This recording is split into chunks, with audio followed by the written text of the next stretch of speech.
സെയ്ഫ് സൈലാബിദ്ദീനും സാജിദ് അജ്മലും ചേർന്ന് വിവരങ്ങളുമായി. ആദ്യം സെയ്ഫിലേക്ക്. സെയ്ഫ്, ഈ SIR നടപ്പാക്കരുത് എന്ന ആവശ്യം സംസ്ഥാന തെരഞ്ഞെടുപ്പ് കമ്മീഷന്റേതാണോ? സംസ്ഥാന തെരഞ്ഞെടുപ്പ് കമ്മീഷനാണ് ആ ആവശ്യം പ്രധാനമായും മുന്നോട്ട് വെച്ചത്. ഒരു 2 ദിവസം മുമ്പ് മുഖ്യ തെരഞ്ഞെടുപ്പ് ഓഫീസർ കേരളത്തിലെ രാഷ്ട്രീയ പാർട്ടികളുടെ ഒരു യോഗം വിളിച്ചിരുന്നു. ആ യോഗത്തിൽ SIR നടപ്പാക്കുന്നതുമായി ബന്ധപ്പെട്ട വിശദമായ ചർച്ച തന്നെ നടക്കുകയുണ്ടായി. രാഷ്ട്രീയ പാർട്ടികളുടെ അഭിപ്രായം ഇക്കാര്യത്തിൽ തേടുക എന്നുള്ളതായിരുന്നു തെരഞ്ഞെടുപ്പ് കമ്മീഷന്റെ ആ യോഗം കൊണ്ട് അവർ ഉദ്ദേശിച്ചത്. കാരണം ബീഹാറിൽ നടപ്പാക്കിയതിന് പിന്നാലെ തന്നെ ഇന്ത്യയിലെ എല്ലാ സംസ്ഥാനങ്ങളിലും 29 സംസ്ഥാനങ്ങളിലോ 28 സംസ്ഥാനങ്ങളിലോ നടപ്പാക്കാൻ വേണ്ടിയുള്ള തീരുമാനമെടുത്തതിന്റെ പശ്ചാത്തലത്തിൽ ഓരോ സംസ്ഥാനങ്ങളിലെ മുഖ്യ തെരഞ്ഞെടുപ്പ് ഓഫീസർമാരെ കേന്ദ്ര തെരഞ്ഞെടുപ്പ് കമ്മീഷൻ ഡൽഹിയിലേക്ക് വിളിച്ചു വരുത്തുകയും എല്ലാ സംസ്ഥാനങ്ങളിലും ഇത് നടപ്പാക്കണം എന്ന തീരുമാനം അറിയിക്കുകയും ചെയ്തു. അതിന്റെ അടിസ്ഥാനത്തിൽ കേരളത്തിൽ അതിന്റെ നടപടിക്രമങ്ങളിലേക്ക് സംസ്ഥാന മുഖ്യ തെരഞ്ഞെടുപ്പ് ഓഫീസർ സംസ്ഥാന തെരഞ്ഞെടുപ്പ് കമ്മീഷനല്ല, മുഖ്യ തെരഞ്ഞെടുപ്പ് ഓഫീസർ അത് കടക്കുകയും പാലക്കാട് അതിന്റെ ആദ്യ നടപടിക്രമങ്ങൾ ഇപ്പോൾ സാജിദ് നേരത്തെ റിപ്പോർട്ട് ചെയ്ത പോലെ തന്നെ കഴിഞ്ഞ ദിവസങ്ങളിൽ റിപ്പോർട്ട് ചെയ്ത പോലെ തന്നെ അതിന്റെ നടപടിക്രമങ്ങളിലേക്ക് കടക്കുകയും എല്ലാം ചെയ്തിരുന്നു. അങ്ങനെ അതിന്റെ നടപടിക്രമങ്ങളിലേക്ക് കടക്കുമ്പോൾ അതിനുശേഷമാണ് യോഗം വിളിക്കുന്നത്. യോഗം വിളിച്ചപ്പോൾ സംസ്ഥാനത്തെ രാഷ്ട്രീയ പാർട്ടികൾ മുന്നോട്ട് വെച്ചൊരു ആശങ്കയുണ്ട്. അവരെ പൂർണ്ണമായ എതിർപ്പ് അതിനകത്ത് രേഖപ്പെടുത്തുന്നില്ല. പക്ഷേ അർഹരായ ആൾക്കാരെ എല്ലാം അതിനകത്ത് ഉൾപ്പെടുത്തണം. ഈ യോഗം വിളിക്കുന്നതിന് മുന്നോടിയായി അതിന്റെ നടപടിക്രമങ്ങളിലേക്ക് കടന്നത് ശരിയായില്ല തുടങ്ങിയ തരത്തിലുള്ള വിമർശനങ്ങളെല്ലാം രാഷ്ട്രീയ പാർട്ടികൾ മുന്നോട്ട് വെച്ചിരുന്നു. ആ വിമർശനം തെരഞ്ഞെടുപ്പ് കമ്മീഷൻ ഉൾക്കൊള്ളുന്നുണ്ട്, അത് മുഖ്യ തെരഞ്ഞെടുപ്പ് ഓഫീസർ ഉൾക്കൊള്ളുന്നുണ്ട്. അതിന് പിന്നാലെ സംസ്ഥാന തെരഞ്ഞെടുപ്പ് കമ്മീഷൻ അത് തദ്ദേശ തെരഞ്ഞെടുപ്പ് നടക്കാൻ പോകുന്നത് നവംബർ മാസം പകുതിയോടുകൂടി അതിന്റെ ഒരു പ്രഖ്യാപനം ഉണ്ടാവുകയും ഡിസംബർ മാസം പകുതിയോടുകൂടി തെരഞ്ഞെടുപ്പ് നടക്കുകയും ചെയ്യും. ഷാജഹാൻ സാർ പിന്നീട് രത്തൻ കേൽക്കറുമായി മുഖ്യ തെരഞ്ഞെടുപ്പ് ഓഫീസറായ രത്തൻ കേൽക്കറുമായി സംസാരിക്കുകയും ചെയ്തു. അത് ഇന്നലെയാണ് സംസാരിച്ചത്. അതുകൂടി പരിഗണിച്ചുകൊണ്ടാണ് SIR നടപ്പാക്കുന്നത് ഒന്ന് നീട്ടിവെക്കാം എന്നുള്ള ഒരു ആലോചന മുഖ്യ തെരഞ്ഞെടുപ്പ് ഓഫീസർക്കുണ്ടായത്. അതിന്റെ അടിസ്ഥാനത്തിൽ അദ്ദേഹം കേന്ദ്ര തെരഞ്ഞെടുപ്പ് കമ്മീഷനെ സമീപിച്ചിട്ടുണ്ട്. ഇന്ന് ഉച്ചയ്ക്ക് 12 മണിയോടുകൂടി ഇവർ രണ്ടുപേരും രത്തൻ കേൽക്കറും മുഖ്യ തെരഞ്ഞെടുപ്പ് ഓഫീസറായ രത്തൻ കേൽക്കറും സംസ്ഥാന തെരഞ്ഞെടുപ്പ് കമ്മീഷനായ ഷാജഹാനും ഇന്ന് ഉച്ചയ്ക്ക് 12 മണിയോട് കൂടിക്കാഴ്ച നടത്തുന്നുണ്ട്. അതിനകത്ത് സംസ്ഥാന തെരഞ്ഞെടുപ്പ് കമ്മീഷൻ മുന്നോട്ട് വെക്കുന്ന ഒരു പ്രധാനപ്പെട്ട ആശങ്ക തദ്ദേശ തെരഞ്ഞെടുപ്പ് വരാൻ പോവുകയാണ്. അതിനിടയിൽ തീവ്ര വോട്ടർ പട്ടിക പരിഷ്കരണം വരികയാണെന്നുണ്ടെങ്കിൽ ചില ആൾക്കാർ ചിലപ്പോൾ എവിടെയെങ്കിലും ഒഴിവായി പോവുകയാണെന്നുണ്ടെങ്കിൽ അത് തദ്ദേശ തെരഞ്ഞെടുപ്പിന്റെ വോട്ടർ പട്ടികയിലുണ്ടെങ്കിൽ അത് രാഷ്ട്രീയ പാർട്ടികൾ ചോദ്യം ചെയ്യും. അത് വലിയ നിയമ കുരുക്കിലേക്ക് എത്തിച്ചേരും. തെരഞ്ഞെടുപ്പിനെ അത് വലിയ രീതിയിൽ ബാധിക്കും.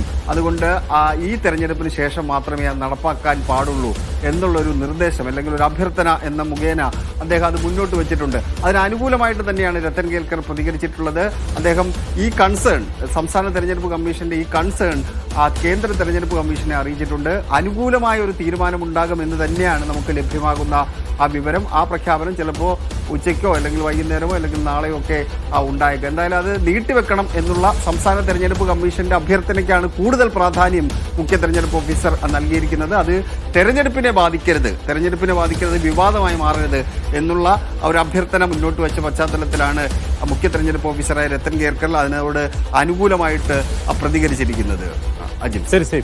സാജിദ് അജ്മൽ കൂടി ചേരുന്നു പാലക്കാട്ട്. സാജിദ്, അട്ടപ്പാടിയിൽ നടന്നത് ചീഫ് ഇലക്ഷൻ ഓഫീസറുടെ ഒരു ട്രയലാണ് എന്ന് വേണമെങ്കിൽ കരുതാം.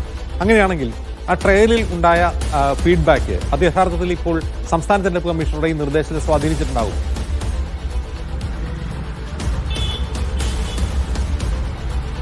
അജിംസ്, ഇത് SIR നടപ്പിലാക്കുന്നതിന് മുന്നോടിയായി നമുക്കറിയാം കേരളത്തിന് വേണ്ടി പ്രത്യേകമായ ഒരു ഓർഡർ ഇറങ്ങണം. ആ ഓർഡർ ഇറങ്ങുന്നതിന് മുൻപ് തന്നെയാണ് ഈ രത്തൻ കേൽക്കർ അട്ടപ്പാടിയിലെ വനത്തിനകത്ത് സ്ഥിതി ചെയ്യുന്ന ചിണ്ടക്കി ആനവായ് ഊരുകളിൽ എത്തിയത്. അവിടെ പ്രധാനമായും നടന്ന പരിശോധന എന്ന് പറയുന്നത് ഈ 2002 വോട്ടർ പട്ടികയും 2025 വോട്ടർ പട്ടികയും താരതമ്യം ചെയ്യുക എന്നുള്ളതായിരുന്നു. ഇതിൽ താരതമ്യം ചെയ്ത് ഈ നിരവധി വോട്ടർമാരാണ് പുതുതായി ഉള്ളത്. അതായത് 2002 വോട്ടർ പട്ടികയിൽ ഉൾപ്പെടുത്താത്ത നിരവധി ആളുകളുണ്ട്. അവരുടെ മാതാപിതാക്കൾ 2002 ഉണ്ടോ, അവർക്ക് രേഖകളെല്ലാം തന്നെ ഉണ്ടോ എന്നുള്ള ഒരു പ്രാഥമിക പരിശോധന മാത്രമാണ് നടന്നത്. ഇതിൽ ഏറ്റവും പ്രധാനപ്പെട്ട കാര്യമെന്ന് നേരത്തെ സെയ്ഫ് സൂചിപ്പിച്ച പോലെ സംസ്ഥാന തെരഞ്ഞെടുപ്പ് കമ്മീഷനാണ് ഇതിൽ ഏറ്റവും വലിയ ഒരു ആശങ്ക നിലനിൽക്കുന്നത്. കാരണം കാരണം ഈ BLOമാർ ഈ SIRന്റെ നടപടിക്രമങ്ങളിലേക്ക് കടക്കുന്നു. അതോടൊപ്പം തന്നെ ഓരോ ജില്ലകളിലും ജില്ലാ കളക്ടർമാരാണ് ഈ കേന്ദ്ര തെരഞ്ഞെടുപ്പ് കമ്മീഷന്റെ ജോലികൾ ചെയ്യേണ്ടത്, SIRുമായി ബന്ധപ്പെട്ട ജോലികൾ ചെയ്യേണ്ടതും. അതോടൊപ്പം തന്നെ തദ്ദേശ തെരഞ്ഞെടുപ്പ് എന്ന് പറയുന്നത് അതിന്റെ പൂർണ്ണ നടത്തിപ്പ് സംസ്ഥാന തെരഞ്ഞെടുപ്പ് കമ്മീഷനാണ്. ആ ജോലികളും ചെയ്യേണ്ടത് ഈ ജില്ലാ കളക്ടറും അതത് ജില്ലകളിലെ ഇലക്ഷൻ ഡെപ്യൂട്ടി കളക്ടർമാരും അവർക്ക് കീഴിലെ ഉദ്യോഗസ്ഥരുമാണ്. ഈ രണ്ട് ജോലികളും തമ്മിൽ കൂട്ടിക്കുഴയാനുള്ള ഒരു സാധ്യത വളരെ കൂടുതലാണ്. അത് ഈ സംസ്ഥാന തെരഞ്ഞെടുപ്പ് കമ്മീഷൻ കൃത്യമായി മുഖ്യ തെരഞ്ഞെടുപ്പ് ഓഫീസറെ അറിയിക്കുകയും ഇതിന്റെ അടിസ്ഥാനത്തിൽ മുഖ്യ തെരഞ്ഞെടുപ്പ് ഓഫീസറും സംസ്ഥാന തെരഞ്ഞെടുപ്പ് കമ്മീഷണറും കേന്ദ്ര തെരഞ്ഞെടുപ്പ് കമ്മീഷനെ ഈ വിവരം അറിയിച്ചിട്ടുണ്ട്. എന്തായാലും ഈ ഉത്തരവ് ഇറങ്ങുന്നതിന് മുൻപ് തന്നെ ഇതിന്റെ നടപടിക്രമങ്ങൾ പൂർത്തിയാക്കിയിരുന്നു. ഈ തെരഞ്ഞെടുപ്പുമായി ബന്ധപ്പെട്ട മുഖ്യ തെരഞ്ഞെടുപ്പ് ഓഫീസർ രാഷ്ട്രീയ പാർട്ടികളുടെ യോഗം വിളിച്ചിരുന്നു.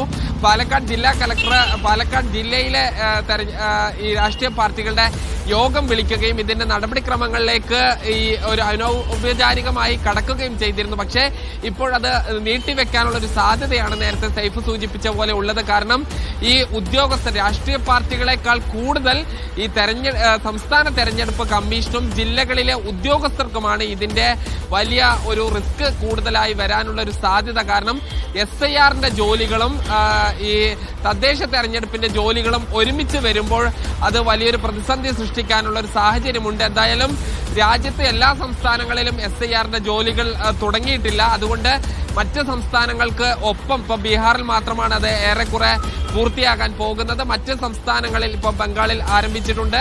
ഈ കേരളം ഉൾപ്പെടെയുള്ള സംസ്ഥാനങ്ങളിൽ അത് അല്പം ഒരു 2-3 മാസം കഴിഞ്ഞ് ഡിസംബർ അവസാനത്തോടു കൂടിയ ജനുവരി ആദ്യമോ തുടങ്ങിക്കഴിഞ്ഞാലും വലിയ പ്രശ്നങ്ങളില്ല. പക്ഷേ അപ്പോഴും നമ്മൾ കഴിഞ്ഞ ദിവസം ഈ റിപ്പോർട്ട് ചെയ്തതുപോലുള്ള ഒരു പ്രശ്നങ്ങൾ ഈ പൗരത്വവുമായി ബന്ധപ്പെട്ട പ്രശ്നങ്ങളൊക്കെ അപ്പോഴാണെങ്കിലും നിലനിൽക്കും. എന്തായാലും തദ്ദേശ തെരഞ്ഞെടുപ്പ് കൂടി മുന്നിൽ കണ്ടുകൊണ്ട് അത് നീട്ടിവെക്കാനുള്ള ഒരു സാധ്യത കൂടുതലാണ് എന്ന് വേണം നമ്മൾ അനുമാനിക്കാൻ.